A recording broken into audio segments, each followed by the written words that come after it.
Yap l'équipe, comment ça va? J'espère que vous allez tous très bien, c'est Vico. Aujourd'hui on se retrouve pour le 34e numéro de Cyclisme Actu. Et oui, je sais, il y a quelque chose qui a changé, non pas dans le décor mais plutôt sur moi. Je suis allé chez le coiffeur. Il y a encore quelques jours de ça, j'étais un chauve négligé, et là comme par magie, comme par enchantement, je suis devenu un beau chauve avec une petite barbe bien taillée. Dites-moi ce que vous en pensez dans les commentaires. Bref, plus sérieusement, trêve de plaisanterie. Aujourd'hui, on va forcément s'intéresser dans ce Cyclisme Actu 34e du nom à ce qui s'est passé ce week-end sur Paris-Roubaix.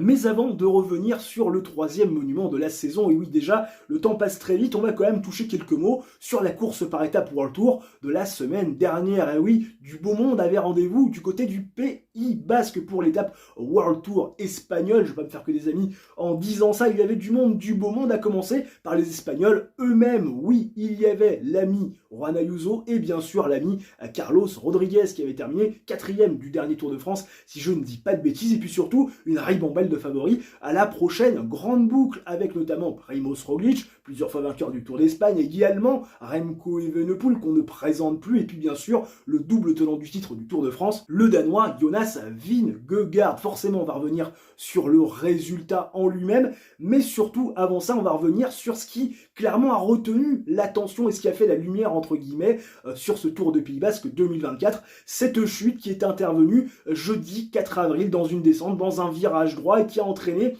une multitude de coureurs à terre, notamment les trois grandissimes favoris à la prochaine grande boucle. J'exclus Tadej Pogačar qui n'était pas présent sur ce Tour du Pays Basque, qui prépare le Giro et qui forcément aura à cœur de reprendre à un moment donné son droit sur le Tour de France qu'il avait remporté en 2020 et en 2021. Une chute qui a fait des dégâts. D'abord Primoz Roglic. Alors attention, dans le malheur de l'ami slovène, c'est quand même celui qui s'en sort le mieux, puisque oui, Primoz Roglic ne s'est pas fait opérer à la suite de ce Tour du Pays Basque. Primoz Roglic qui est tombé à deux reprises. La première fois c'était lors de la deuxième étape, et la deuxième forcément c'était lors de cette chute du 4 avril où il a dû abandonner, poser pied à terre. Alors il ne souffre d'aucune fracture, une multitude de plaies. Vous avez certainement vu cette photo qui a circulé sur les réseaux sociaux, que je ne peux pas vous montrer sur YouTube. Pour ceux qui ont vu la photo, vous savez pourquoi, mais il y en a qui ont eu un petit peu moins de chance que le Slovène, a commencé par le Belge Remco Evenepoel, champion du monde de la course en ligne, champion du monde également de l'effort chronométré. Remco Evenepoel qui a été opéré de la clavicule et de l'omoplate. Un Remco Evenepoel qui se voulait quand même plutôt rassurant après ses premières déclarations post-opération, pas trop de soucis pour lui,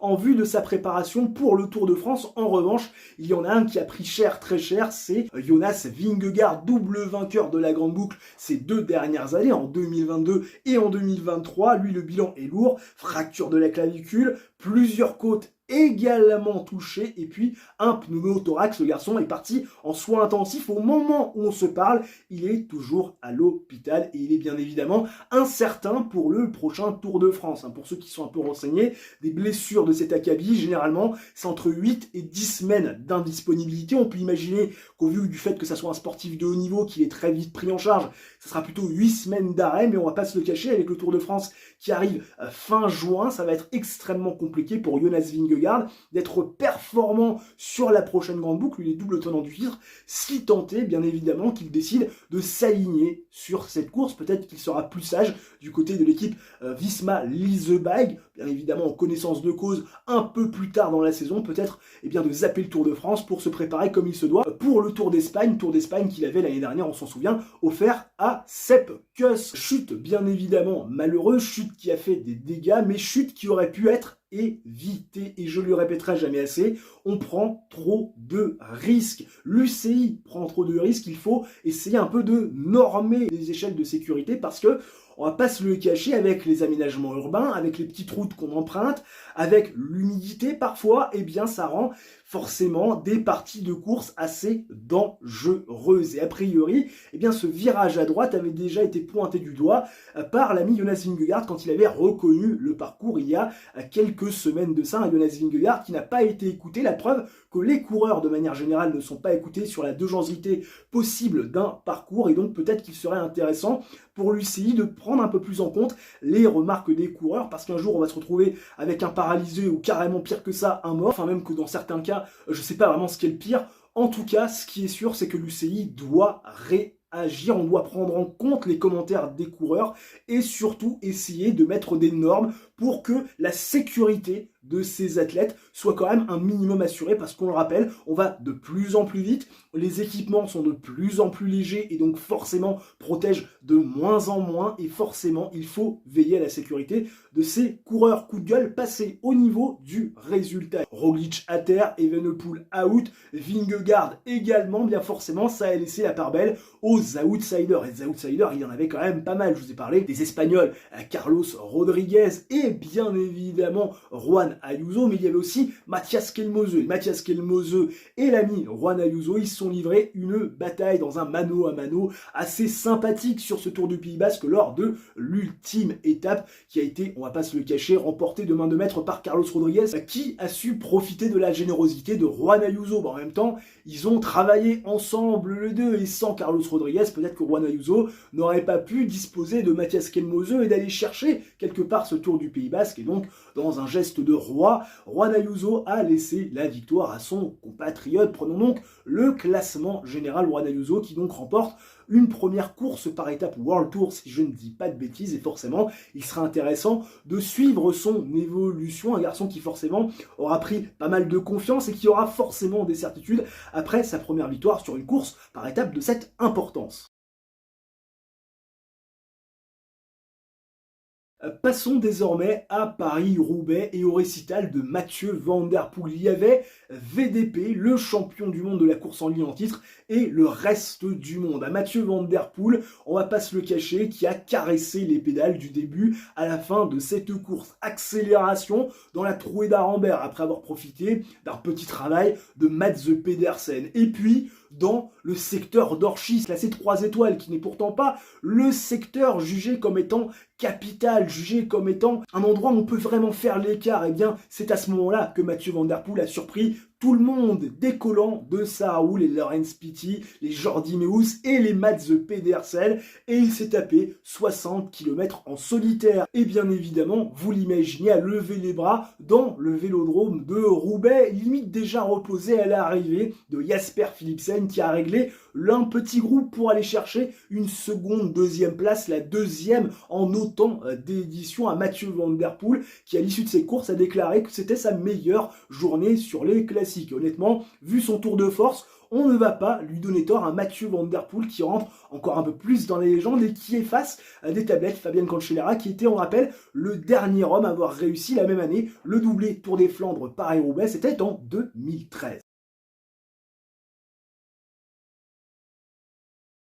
Si Mathieu Van Der Poel a paru imbattable, implacable, irréprochable tout au long de ce troisième monument de la saison, on peut, je pense, en dire autant de son équipe alpecin de Koenig, qui nous avait déjà impressionné lors du Tour des Flandres. Souvenez-vous, ils avaient réussi à contrôler ce deuxième monument de l'année, le premier sur les pavés, avec les coéquipiers de Mathieu Van Der Poel qui avaient su mener le peloton, prendre la chasse, aller rechercher des hommes qui tentaient de s'échapper, et puis même allant jusqu'à inhiber, museler des potentiels prétendants et adversaires de Mathieu Van Der Poel, à l'image de Gianni Vermeersch qui avait sauté dans la roue de Mads Pedersen, qui avait fini par s'épuiser après plus de 30 km en solitaire entre guillemets. Et là, on a retrouvé une équipe alpecin de Koenig en totale maîtrise. Ils sont d'abord les auteurs de ce fameux gros coup de force à plus de 100 km de l'arrivée. Oui, il y a un groupe d'une trentaine d'unités qui finit par s'isoler, et derrière, on ne reviendra jamais. Une équipe alpecin de Koenig qui a profité de ce vent de côté, eh bien, pour faire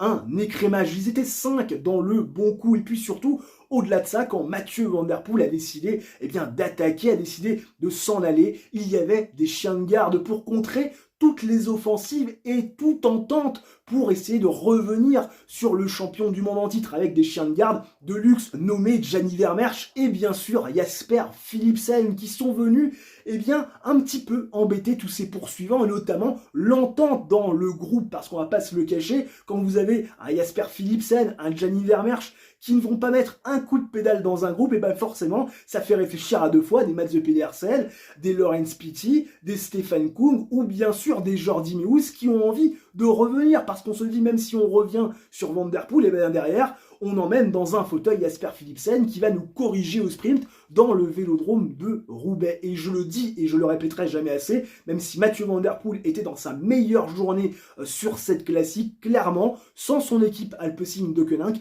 je pense que le résultat aurait pu être un petit peu différent. Donc vraiment, un grand coup de chapeau à cette équipe Alpecin de Koenig, qui n'a pas forcément le plus gros des budgets, mais qui sait former ses coureurs, et qui surtout sait aussi tirer le collectif vers le haut. En tout cas, un grand coup de chapeau à cette équipe qui a été en démonstration et qui clairement est devenue l'équipe maître des classiques et qui succède bien évidemment à cette équipe Soudal Quick-Step qui est de plus en plus transparente. On l'avait quitté, vous vous en souvenez, sur un Tour des Flandres en demi-teinte. Mats Pedersen, qui à l'issue de ce deuxième monument de l'année, le premier sur les pavés, nous avait dit « J'ai couru comme un imbécile ». On se souvient tous de son envie omniprésente d'avoir toujours un coup d'avance sur Mathieu Van Der Poel, même si ça impliquait de prendre des risques et de se fatiguer seul, devant ou presque, à une centaine de kilomètres de l'arrivée. Mats Pedersen, sur ce Paris-Roubaix, on va pas se le cacher, il a appris de ses erreurs du Tour des Flandres, beaucoup plus calme, beaucoup plus patient, Mats Pedersen, et puis surtout beaucoup plus accompagné par son équipe Lidl Trek que j'ai trouvé beaucoup plus autour de lui que lors du Tour des Flandres. Mats Pedersen qui a mis le nez à la porte pour la première fois lors de la trouée d'Arambert, tentant une accélération et puis résistant aussi plutôt bien, on va pas se le cacher, à la tentative d'attaque de Mathieu Van Der Poel dans ce secteur pavé tant attendu qui est l'attraction de Paris-Roubaix. Mats Pedersen, il a résisté tant bien que mal aux assauts de Mathieu Van Der Poel. Malheureusement pour le Danois, le Viking qui est très en forme en ce début de saison, on le rappelle, deuxième du côté de Milan-San Remo, on rappelle également encore bien placé sur la début de campagne des classiques flandriennes avec notamment sa victoire sur Gone Wevelgem. Malheureusement, Mats Pedersen n'avait pas ses jambes, notamment de Gone Wevelgem, lorsqu'il avait pu battre et disposer de Mathieu Van Der Poel. Mats Pedersen qui a dû se contenter du groupe de poursuivants et d'une troisième place battue au sprint par Jasper Philipsen qui va chercher une nouvelle deuxième place en autant d'éditions à Mats Pedersen qui, malgré cette défaite, je pense, pourrait quand même beaucoup moins s'en vouloir à l'issue de cette course que lors du Tour des Flandres, parce que oui, sur le Tour des Flandres, Mathieu Van Der Poel était peut-être plus prenable, entre guillemets, que sur Paris-Roubaix, en tout cas un Mats Pedersen, qui aura couru un peu plus intelligemment, en étant un petit peu plus calme, un peu plus précautionneux, même s'il aura été victime, comme ça arrive très souvent sur Paris-Roubaix, d'une crevaison qui peut-être à un moment donné lui a fait perdre un peu le fil de sa course, et peut-être un peu le fil de sa stratégie. Passons désormais aux Français. Vous le savez, c'est notre rendez-vous de fin de vidéo. Petit cocorico oblige, et on va pas se le cacher, fortune diverse pour nos tricolores. Parce que si, sur le Tour du Pays Basque, on a eu de belles surprises sur Paris-Roubaix, vous allez le voir, c'était un petit peu moins le cas. Puisque oui, sur le Tour du Pays Basque, on a eu 2 victoires françaises. Et oui, l'ami Paul Lapera, qui est allé chercher son premier succès World Tour, bien sûr sur une course par étape de cette importance, et puis Romain Grégoire, vainqueur des 4 jours de Dunkerque qu'on attend comme étant quelque part le nouveau Julien Alaphilippe, même si ce sera avant tout Romain Grégoire, et le Romain Grégoire qui va chercher lui aussi sa première victoire d'étape, si je ne dis pas de bêtises, sur une course par étape de cette importance, puisque oui, lui aussi, vainqueur sur la ligne d'arrivée de ce Tour de Pays Basque, un Romain Grégoire, un Paul Lapera, qui montre encore une fois que les jeunes poussent en ce début de saison 2024 et que la nouvelle génération est beaucoup plus présente que l'ancienne en ce début de saison. Malheureusement pour nous Français, sur Paris-Roubaix, ça ne s'est vraiment pas bien passé. Alors, s'il y avait eu un Français dans le top 10, ça m'aurait beaucoup surpris. Parce que oui, il y avait Christophe Laporte au départ de ce Paris-Roubaix, mais Christophe Laporte, il revient de maladie, de problèmes à la selle, et forcément, même si on attendait le champion d'Europe, et surtout qu'on s'attendait peut-être à le voir jouer un peu les premiers rôles, en tout cas on enviait à cette possibilité, on va pas se le cacher, il était là pour faire le nombre, l'ami Christophe Laporte, il n'avait aucune chance véritablement de pouvoir se battre avec les meilleurs, et puis Christophe Laporte, très rapidement, à plus de 100 km de l'arrivée, il est victime d'une crevaison, comme ça arrive beaucoup trop pour les Visma Leasebike, il sera peut-être temps aussi de changer de boyau, de marque de boyau, quand tu vois que les Alpecin de Koenig n'ont zéro problème et qui sont pas équipés des mêmes boyaux que la Visma Lease Bike, peut-être qu'il est peut-être temps de se poser aussi des questions du côté des guêpes. En tout cas, un Christophe Laporte victime d'une crevaison à plus de 100 km de l'arrivée, comme ça n'a pas débranché, eh bien il n'a jamais pu rentrer. Il y a eu un seul bonhomme qui a réussi à rester dans le bon groupe, c'est monsieur